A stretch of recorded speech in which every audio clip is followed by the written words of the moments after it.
Hello and welcome to Socio Voice, where we bring you the stories that matter and conversations that spark change. Today we're diving into a topic that's been making waves across social media, LinkedIn posts, and yes, your group chats too: quiet quitting. Now let's get one thing straight. Quiet quitting doesn't mean handing in your resignation via email with an ominous "per my last email" attached.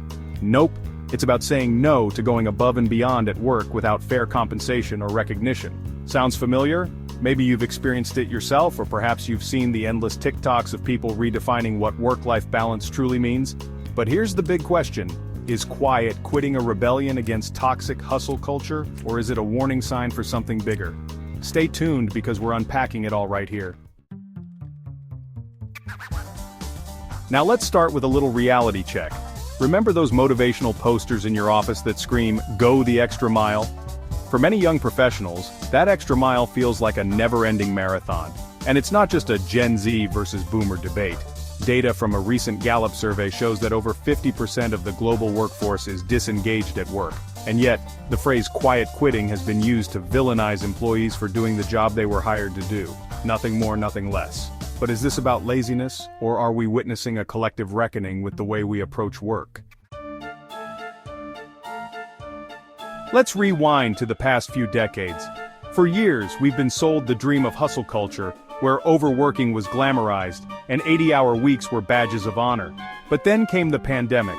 Suddenly priorities shifted, burnout became a buzzword, and people started asking, why am I working myself to exhaustion? Quiet quitting is a response to this shift. It's not about doing less, it's about setting boundaries. Did you know that in India alone, 80% of workers reported experiencing burnout in 2022? This isn't just about fatigue, it's about mental health, job dissatisfaction, and the feeling of being undervalued.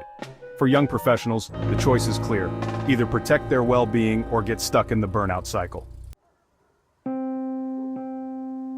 But let's address the elephant in the room. Is quiet quitting fair to employers? After all, businesses thrive on innovation and collaboration.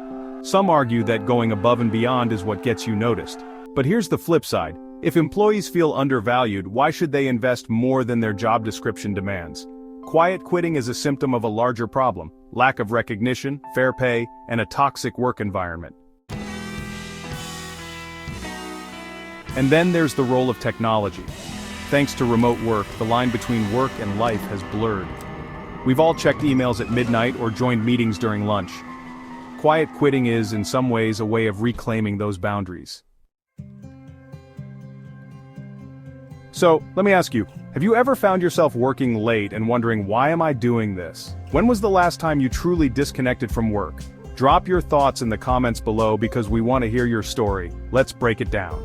For employees, set clear boundaries, communicate your limits, and don't hesitate to advocate for your mental health. For employers, recognize and reward effort. If your team feels valued, they're less likely to disengage. For everyone, let's normalize conversations around mental health at work. It's not a weakness, it's a priority. Quiet quitting isn't just a workplace trend, it's a wake-up call. It's a reminder that we need to rethink how we measure success and value in our jobs. At the heart of this movement is a simple yet powerful message: work is part of life, not all of it. If this topic resonated with you, give this video a thumbs up, share it with your friends, and hit that subscribe button for more stories that matter. And here's a challenge. The next time you feel tempted to check your work email after hours, ask yourself, is this really necessary? Let's start valuing balance over burnout. Thanks for watching Socio Voice, where your voice matters. See you next time.